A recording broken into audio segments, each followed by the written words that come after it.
وسلام على عباده الذين اصطفى وبعد। দূরের ও কাছের যে যেখানেই আছেন সবাইকে শুভেচ্ছা ও স্বাগতম জানিয়ে শুরু করছি আজকের প্রশ্নোত্তর। এক ভাই প্রশ্ন করেছেন, প্রচণ্ড শীতের দিনে গোসল ফরজ হলে আমি কি তায়াম্মুম করে নামাজ পড়তে পারি? উল্লেখ্য যে সরঞ্জামাদি থাকলে আমি অবিলম্বে পবিত্র হতে পারি, কিন্তু সেগুলো আমার কাছে নেই। তাছাড়া আমি ঠান্ডাজনিত রোগে আক্রান্ত, আমার পিঠ রোগগ্রস্ত, আমাকে সাংঘাতিক কষ্ট দিচ্ছে। আলহামদুলিল্লাহ, ভাই একটি সুন্দর প্রশ্ন করেছেন। যেহেতু সামনে শীতকাল, এই সমস্যাগুলো অনেকেরই দেখা দিবে, তাই খুবই যুগোপযোগী, সময় উপযোগী প্রশ্ন। আলহামদুলিল্লাহ, যে ব্যক্তির উপর গোসল ফরজ হয়েছে তার উপর আবশ্যক হলো পানি দিয়ে গোসল করে, ফরজ গোসল আদায় করে তারপরে সালাত আদায় করা। এর দলিল হচ্ছে আল্লাহ তাআলা বলেছেন, ওয়াইন কুনতুম জুনুবান ফাত্তাহহারু, আর যদি তোমরা অপবিত্র হয়ে যাও তাহলে তোমরা পবিত্রতা অর্জন করো।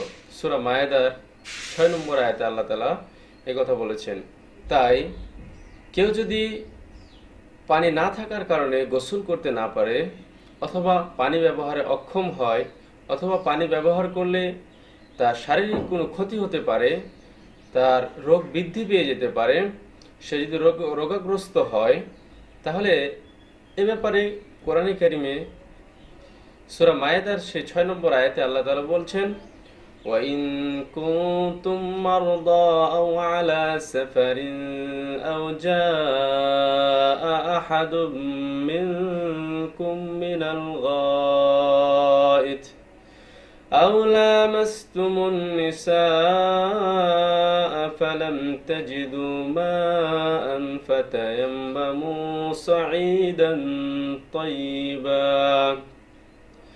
এ ব্যাপারে আল্লাহ রাব্বুল আলামিন পবিত্র করে বলছেন, ওয়াইন কুনতুম মারদা, আর যদি তোমাদের মধ্যে কেউ অসুস্থ হয়ে যায়, আও আলা সাফারিন, অথবা যদি কেউ তোমাদের মধ্যে থেকে সফরে থাকে, ভ্রমণে থাকে, আও জা আহাদুম মিনকুম মিনাল গাইত, অথবা তোমাদের মধ্যে থেকে কেউ ইস্তেনজা করে বাথরুম থেকে, টয়লেট থেকে আসে, আও লামাসতুমুন নিসা, অথবা মহিলাদের সাথে সহবাস করে, ফালাম তাজিদু মাআন ফাতায়াম্মামু সাঈদান তাইয়্যিবা, এরপর যদি পানি না পাও, ফালাম তাজিদু মাআন ফাতায়াম্মামু সাঈদান তাইয়্যিবা, তবে পবিত্র মাটি দ্বারা তায়াম্মুম করে নাও।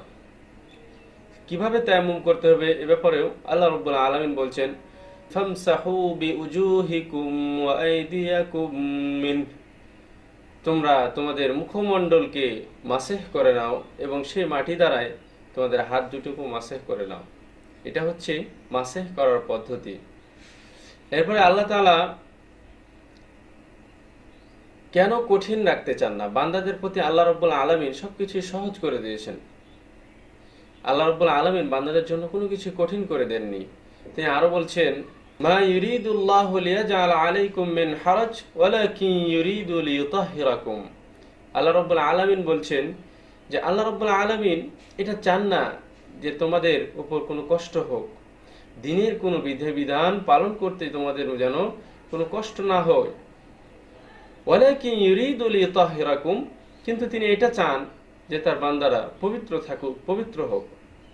এজন্য কেউ যদি রাতের বেলা স্ত্রী সহবাস করে, এরপর তার উপর গোসল ফরজ হয়ে যায়, আর গোসল ফরজ হয়ে গেলে যদি সে পানি ব্যবহার করতে অপারগ হয়, পানি যদি ব্যবহার করতে না পারে, প্রচণ্ড শীতের কারণে ডাক্তার হয়তো বলে দিয়েছে যে আপনি যদি পানি ব্যবহার করেন, অতি ঠান্ডা পানি যদি ব্যবহার করেন তাহলে আপনার অসুস্থতা বেড়ে যাবে, এরকম যদি ভয় থাকে, অথবা জীবন নাশের কোনো ভয় থাকে, তাহলে পানি ব্যবহার না করে পবিত্র মাটি দ্বারা তায়াম্মুম করা বৈধ রয়েছে।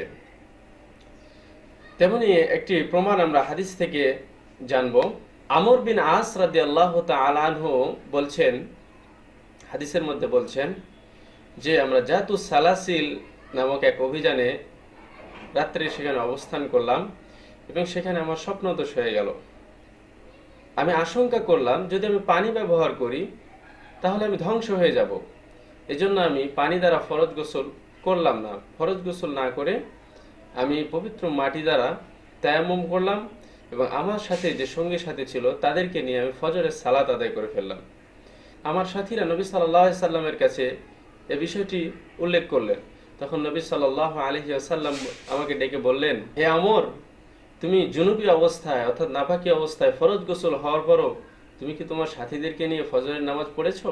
তখন আমি তাকে জানালাম যে আমি কি কারণে ফজরের নামাজ পড়েছি ফরজ গোসল ছাড়া, তায়াম্মুম, শুধুমাত্র তায়াম্মুম করে। এবং আমি আরো বললাম যে আমি শুনেছি যে মহান রব্বুল আলামিন বলেছেন, তোমরা নিজেদেরকে হত্যা করো না, ওয়ালা তাকতুলু আনফুসাকুম। তিনি আমার কথা শুনে হেসে দিলেন, কোনো কিছু বললেন না। সুনানে আবু দাউদে হাদিসটি বর্ণিত হয়েছে। আল্লামা নাসিরউদ্দিন আলবানী রাহিমাহুল্লাহ হাদিসটিকে সহিহ বলে আখ্যা দিয়েছেন। এ ব্যাপারে ইবনে হাজার আসকালানী রাহিমাহুল্লাহ তিনি বলেছেন, এই হাদিসে দলিল রয়েছে যে পানি ব্যবহার করলে যদি মরণের আশঙ্কা থাকে, সেটা ঠান্ডার কারণে হোক অথবা অন্য কোনো কারণে হোক, তাহলে তার জন্য তায়াম্মুম করা জায়েজ রয়েছে এবং তার জন্য সবার ইমামতি করাও জায়েজ রয়েছে। ফাথুল বারী। অতএব সম্মানিত দর্শক ও শ্রোতা মণ্ডলী, আমাদের কাছে এই বিষয়টি স্পষ্ট হলো যে যদি কারো গোসল ফরজ হয়ে যায় এবং সে আশঙ্কা করে যে পানি ব্যবহার করলে তার ক্ষতি হয়ে যাবে, জীবন নাশের হুমকি থাকে, সম্ভাবনা থাকে, সেটা ঠান্ডার কারণে হোক অথবা অন্য কোনো কারণে হোক, তাহলে তার উপর পবিত্র মাটি দ্বারা তায়াম্মুম করা জায়েজ রয়েছে এবং সে ব্যক্তির অন্যদের ইমাম হওয়ারও জায়েজ রয়েছে। আশা করি প্রশ্নের উত্তর পেয়েছেন। ওমা আলাইনা ইল্লাল বালাগ। আসসালামু আলাইকুম ওয়া রাহমাতুল্লাহি ওয়া বারাকাতুহু।